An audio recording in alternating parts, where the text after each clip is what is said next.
Hey guys, how's it going? Hope you're doing well. My name is Crown, and today I'm going to read you some very interesting stories that I hope that you're gonna love. And now, without further ado, let's go!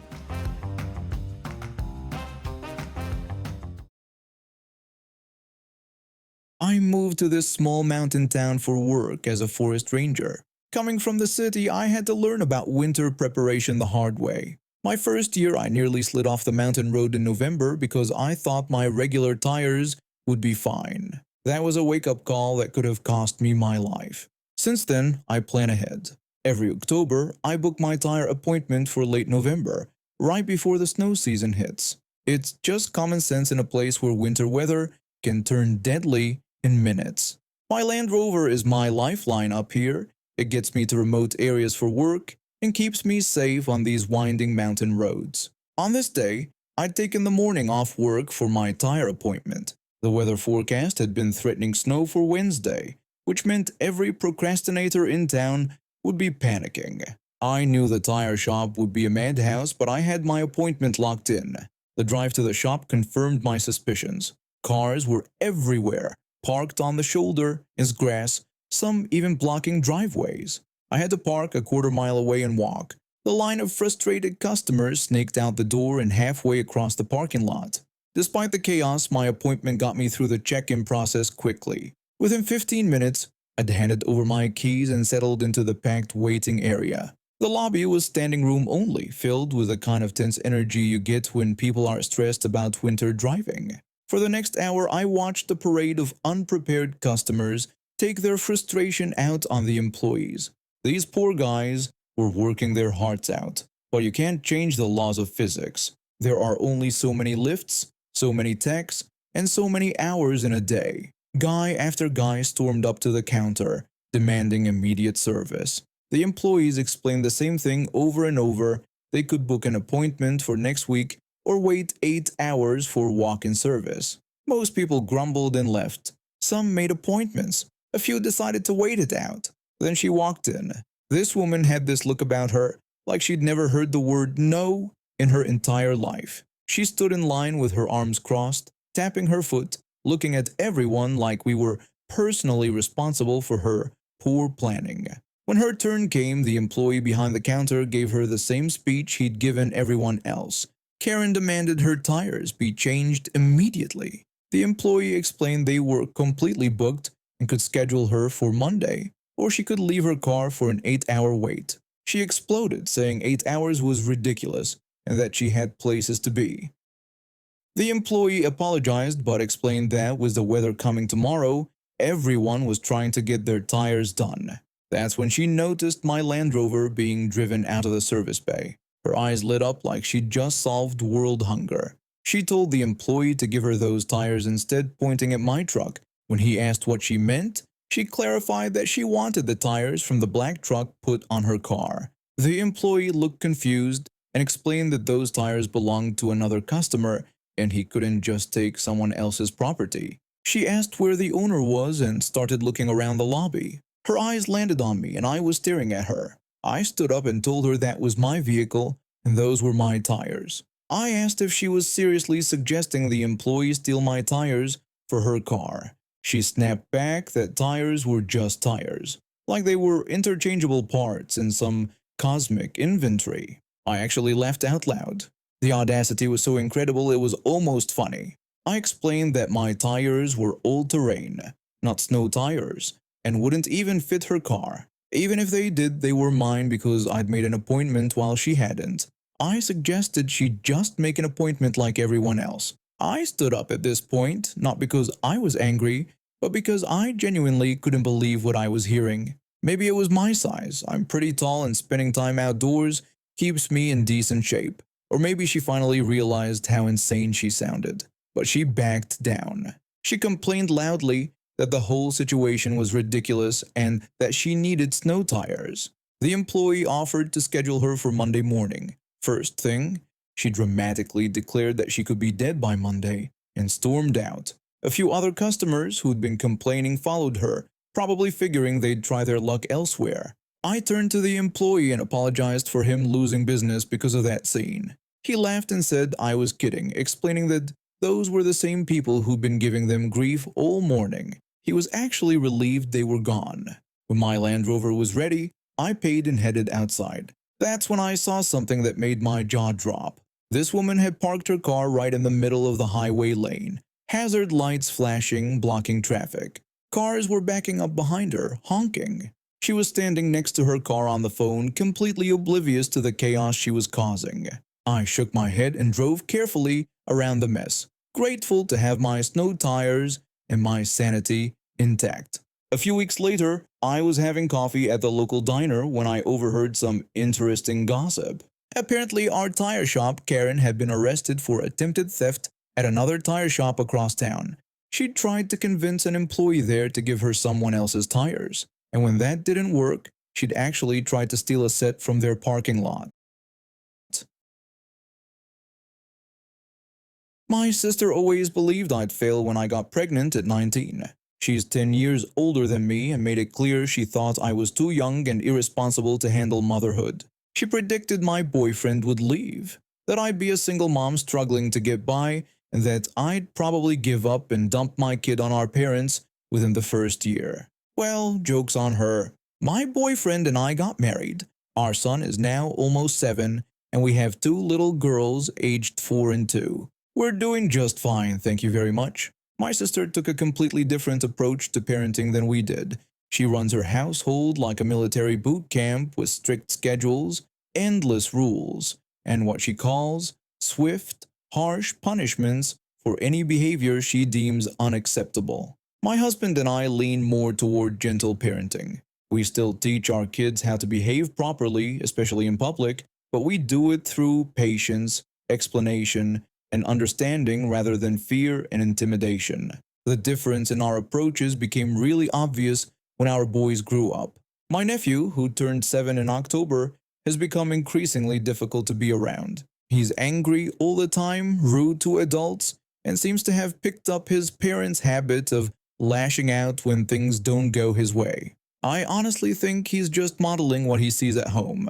When your parents are constantly angry and quick to punish, it makes sense that a kid would become resentful and act out. Our parents have noticed this too and have tried talking to my sister about it. Every time they bring it up, she gets defensive and insists that my son is actually the one with behavior problems, despite our parents repeatedly telling her that's not true at all. It's like she's living in some alternate reality where her aggressive parenting style is working perfectly. Last Saturday, both boys were spending the day with our parents while my sister and I ran errands. When we arrived to pick them up, we pulled into the driveway at the same time. I was getting out of my car when I noticed our parents' elderly neighbor walking over toward us. She approached my sister directly and told her she needed to have a word about her son's behavior. The neighbor explained that what had happened earlier was completely unacceptable and that my sister needed to talk to her boy about how he treats people. My sister immediately got that familiar, defensive look on her face and insisted she had the wrong mom. She claimed her son was very well behaved and suggested the neighbor must be thinking of my kid instead. The neighbor shook her head and said she knew exactly which boy belonged to which mother. She explained that she'd seen us both at our parents' house many times and that my sister's son was definitely the one being disrespectful, not mine. My sister's face was turning red when she argued that it was impossible because her son had excellent manners. She accused the neighbor of being confused. The neighbor then explained what had actually happened. She told us that my son had been nothing but sweet and polite when she dropped her gardening gloves, and he immediately picked them up for her and handed them back with a smile. She said she thanked him, and that's when my nephew started yelling at her. The neighbor looked at me, then back at my sister, and explained that my nephew had told her that nobody had to help her because she was old and couldn't do anything for herself. She said he was shouting and using language that no child should be using toward an adult. I felt my stomach drop. My nephew had said something so cruel to this sweet old lady. My sister completely lost it and accused the neighbor of lying. She shouted that her son would never say anything like that because he'd been raised to respect his elders. She claimed the neighbor was just trying to cause trouble. The neighbor said that she wasn't lying and wasn't trying to cause trouble. She said she was simply telling my sister what happened because someone needed to address this child's behavior before it got worse. My sister went completely off the rails at that point. She screamed at the neighbor about how dare she come over and spread lies about her family. She yelled that her son was 10 times better behaved than any other kid in the neighborhood and called the neighbor a bitter old woman who didn't know what she was talking about. The neighbor's face fell. She looked hurt and shocked by my sister's outburst. She said quietly that she was simply trying to help, but she could see where my nephew got his attitude from. She turned and walked away, leaving my sister fuming. I knew exactly what was coming next. My sister always did this. Whenever someone criticized her parenting or her son's behavior, she'd immediately turn around and try to make it about me and my kid instead. My sister whirled around and started blaming me for everything. She accused me of talking to the neighbors about her and trying to make her look bad because I was supposedly jealous that she actually disciplined her child properly. I'd had enough. I was tired of watching her tear down everyone around her rather than face the reality of what her parenting style was doing to her son. I told her to stop and that she needed to take a long, hard look at her parenting instead of attacking everyone who tried to tell her there was a problem. My sister snapped back that I shouldn't dare lecture her about parenting since I was barely out of high school when I had my kid. I told her that I'd proven her completely wrong about that. I reminded her that she predicted I'd fail as a mother, but I didn't. I explained that my son was kind and respectful because we treated him with kindness and respect. I told her she couldn't stand that I didn't get the same complaints about my child that she constantly got about hers. My sister tried to interrupt, but I wasn't finished. I told her she was bitter because she was wrong about me. I said she'd wanted me to fail so badly that she couldn't handle the fact that gentle parenting actually worked better than her harsh approach. I explained that her son was angry because she was angry all the time and that he was rude because he'd learned that's how she treated people when she didn't get her way. My sister started to yell something back, but I cut her off. I told her I wasn't going to stand there and let her take her frustrations out on me, just because she couldn't admit that maybe her way wasn't working. I walked past her toward the house to get my son. My sister was still yelling behind me, but I ignored her. I found my son inside with our parents, gave him a hug, and told him it was time to go home. When we were leaving, my parents asked what all the shouting was about. I explained what had happened with the neighbor and the confrontation that followed. They just shook their heads sadly. My dad told me I hadn't done anything wrong, and that someone needed to say it. My mom said they've been worried about my nephew for a while and hoped this might be a wake-up call. But instead of self-reflection, my sister and her husband doubled down. They've been calling and texting me nonstop, demanding an apology for my so-called disrespectful comments. They claim I had no right to question their parenting, and that I was out of line for saying what I said. The irony isn't lost on me. They want respect while showing none to others. They want me to apologize for calling out behavior that everyone else can clearly see. Even our parents are backing me up, but my sister and her husband are determined to make me the villain rather than address the real problem. I'm not apologizing. Someone needed to tell my sister the truth, and I'm glad it was me. My son deserves to grow up around people who model kindness and respect, not anger and blame. If that means keeping some distance from his aunt and uncle for a while, so be it. The saddest part is watching my nephew continue down this path while his parents remain in complete denial about their role in creating it.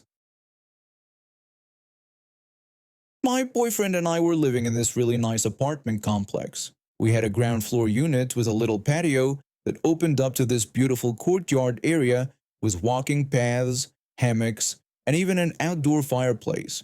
It was perfect for our lifestyle. We'd been living there for about 7 months when we decided to get a dog. I'd always wanted a cane corso, and we found this adorable 8-week-old puppy. By the time this whole mess started, she was already a year old and weighed about 70 pounds. We trained her really well though. She was one of those dogs that would come right back when called, even with distractions around. The pet agreement required us to always supervise our dogs outside and clean up after them immediately, which we always did. Since the main trash cans were all the way on the other side of the building, we kept a small step trash can on our patio specifically for poop bags.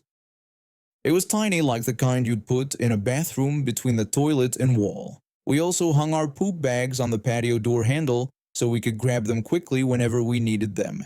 Everything was going great until this woman and her kid moved into our building, just 2 units down from us. The first time we met her was when my boyfriend and I were carrying groceries and he held the door open for her. She seemed polite enough, though there was something about her attitude that screamed entitled. Her kid, who looked about 10 or 11, never looked up from his phone the whole time. They had this little black and white fluffy dog, super cute but clearly not well trained. After about 2 weeks, we started finding dog poop in the grass right off our patio. My boyfriend discovered it the hard way when he stepped in it. Thank God he wasn't barefoot. It definitely wasn't from our dog because we always cleaned up after her immediately. Plus, these were obviously from a much smaller dog. We'd lived there for almost 8 months without any issues like this, so it had to be from the new neighbor's dog. I decided to be polite about it and wrote her a nice note explaining that we'd noticed some dog poop that wasn't being picked up and reminded her about the pet agreement we all had to sign. I slipped it under her door since she wasn't home and went back to my apartment. A couple hours later, she was banging on my door, absolutely furious. She angrily told me it couldn't have been her dog and demanded to know how I could assume such a thing. I felt terrible and apologized immediately, saying I didn't mean to offend her and it must have been someone else. She told me never to bother her with this kind of thing again and walked off. I was thinking, okay, maybe I was wrong. 3 days later, I was sitting on my patio reading a book when I saw their little dog run out of their back door with nobody watching it. The dog came over to me and I said hello because I love all dogs. Then it took a dump right off my patio, ran back home and scratched at their door to be let in. I watched her kid slide the door open just enough to let the dog in, then close it again without even checking if the dog had done anything outside. Now I was annoyed because I'd seen it with my own eyes. It was definitely their dog, and nobody was even supervising it like the pet agreement required. I grabbed one of my poop bags, picked up their dog's mess and wrote another note, this one less polite, about how her kid wasn't watching the dog or checking for poop. I dropped the poop bag and note on their patio right by their door and went back to reading. This time she came by much faster, walking up to me and waving the note around. She said that her kid was just a kid and probably forgot to check. I told her I didn't care because her kid was old enough to stand outside for 3 minutes and pick up their dog's poop. She complained that there were no poop bags or trash cans on this side of the building and she didn't feel comfortable making her kid walk all the way around the building for that. This is where I made my mistake. I suggested she do what we did and put a small trash can on her patio and keep poop bags handy like we do. She looked at our setup, huffed, rolled her eyes, and refused to do anything about it before walking off. At this point, I was really annoyed. For the next couple days, I basically stalked my patio door, waiting and watching. On day 2 in the evening, I saw their dog run outside toward my patio again. I quickly grabbed my phone and took pictures of the dog outside alone, the dog pooping, and then another photo an hour later showing the poop still there. I time-stamped everything and sent it all to the apartment office. The office staff were always pretty responsive, and they said they'd give her a warning. Sure enough, Karen came back again to yell at me about how petty I was to report them to the office. Apparently, they got hit with a $150 fine for not picking up their dog poop. I told her I had tried to be nice about it with her twice before, and it was her own fault for not following the pet agreement we all had to sign. She went off about being a single mom who worked during the day and how her precious baby couldn't be expected to pick up after their dog. I explained that a 10 or 11-year-old was plenty old enough to pick up after a dog, and if they weren't responsible enough, then maybe her kid shouldn't be letting the dog out at all. Maybe she should be the one doing it, or whoever was home with him should be looking after it. She got angry and told me I had no idea how hard it was to be a single mom. She explained that her mom stayed with him during the day and shouldn't be expected to look after both her kid and her dog. Then she walked off again. The ironic part was that I am a single mom too. My kid isn't my boyfriend's, and I raised him alone for 2.5 years before I met my current boyfriend. I live 1,000 miles from my closest family, so I never even had the luxury of having my mom watch my kid. But I didn't bother explaining that to her. Over the next couple weeks, we didn't find any more dog poop off our patio, but I noticed our poop bags were disappearing way faster than usual, and our trash can was filling up much more quickly. I had my suspicions. We had recently bought some small security cameras for inside our apartment for different reasons, and I had my boyfriend set one up outside on the patio. We positioned it so it could see our door and trash can, but didn't point toward the rest of the courtyard or other people's units because we respect privacy. Sure enough, the same evening he set it up, I caught her kid on camera walking onto our patio, taking a poop bag, walking out of frame, then coming back to throw it in our trash can. Now I was really angry, but I didn't want to fight with this woman or her kid directly. I moved the poop bags to the inside door handle. It's a glass door so you can still see them, but we always keep our sliding door locked. The next morning I heard someone knocking on the back patio door. I went to see her kid standing there looking annoyed. I didn't open the door, just spoke loudly enough to ask what he needed. He demanded a poop bag for his dog's poop. I told him I was sorry, but these were our poop bags for our dog. They weren't free for anyone else to use. I explained that the apartment provided poop bags and a dispenser near the trash can on the other side of the building. The kid started demanding a poop bag again, saying his mom told him he could use ours. He started slapping his hands on the glass, trying to intimidate me, I guess, then finally screaming that he was telling his mother on me. I told him fine, go ahead, and that I'd tell her the same thing.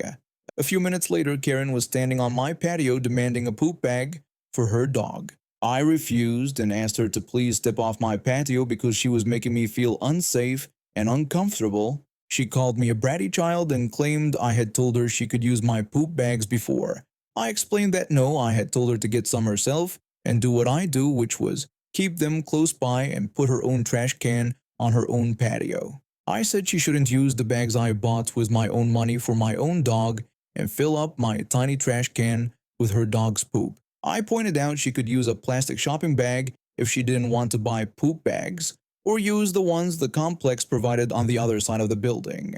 She kept going off on me, and I finally told her if she didn't leave my patio, I'd call the police because she was harassing me. The apartment office was closed since it was Sunday. She acted like she was going to call my bluff, but then my boyfriend came home and walked up behind me asking what was going on.